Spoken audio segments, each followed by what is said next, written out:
কখনো কি এমন হয়েছে যে একটা দিন আর অনেক রঙে রাঙিয়ে দেয় মন? আমার হয়েছিল। সেদিন শুরুটা হয়েছিল জগন্নাথের রথযাত্রা দিয়ে, আর শেষটা হয়েছিল আমের মহোৎসব দিয়ে। খুব ভালো কেটেছিল দিনটি। দিল্লি হাটের প্রয়াগরাজ স্টেডিয়ামে আমের মহোৎসব আয়োজন হয়েছিল। চারিদিকে শুধু আম আম আর আম। ল্যাংড়া, হিমসাগর, আম্রপালি আরও কত কিছু। যেন আমের রাজত্ব চলছে। মজার ব্যাপার কি জানেন? হঠাৎ দেখি সেই মধুর পরিবেশে উপস্থিত হলেন দিল্লির মুখ্যমন্ত্রী মাননীয়া রেখা গুপ্তা। হাসি মুখে আমের স্বাদ নিলেন। রাজনীতির বাইরেও মানুষটা যে এত প্রাণবন্ত হয়ে উঠতে পারে তা সামনে দেখে বুঝতে পারলাম। এখানে একটি বিশেষ প্রোগ্রামের আয়োজন হয়েছিল। আমরা প্রায় প্রোগ্রামের শেষে পৌঁছেছিলাম। তখন উনি ওই বাইরে এসে অন্যান্য সদস্যদের সঙ্গে বার্তালাপ করছিলেন। এই দিনের প্রতিটা মুহূর্ত ছিল আমার ভিন্ন রঙের ডায়েরিতে লিখে রাখার মতো। জীবনটাও যেন একটা চলন্ত রথের মতো। জীবনের প্রতিটি মোড়ে একটি একটি করে গল্প লুকিয়ে থাকে।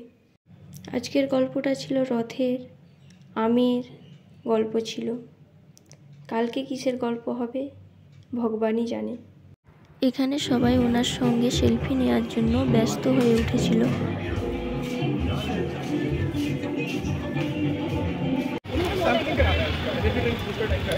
তারপর উনি ওখান থেকে চলে গেলেন।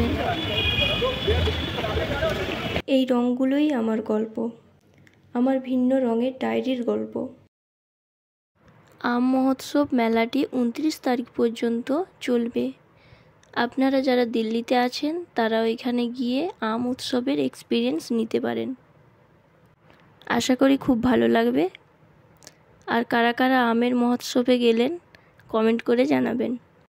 আম মহোৎসবে বিভিন্ন বাইরের দেশের আমও বিক্রি হচ্ছে, সাধারণ জনগণ কিনতে পারে। আমরাও কিনে নিয়ে এসেছিলাম, খুব ভালো লেগেছিল। ওখানে ম্যাঙ্গো আইসক্রিমও বিক্রি হচ্ছিল, যেটা খেতে দুর্দান্ত ছিল। এই আমটি ছিল সাউথ আফ্রিকার, ও আরেকটি ধরনের আম, সেটা ছিল ইউএসের। দুটো আমই খেতে খুব ভালো ছিল। ভিডিওটা যদি ভালো লেগে থাকে তাহলে অবশ্যই একটা লাইক করে দিবেন, কমেন্ট করবেন আর সাবস্ক্রাইব করতে ভুলবেন না। নমস্কার।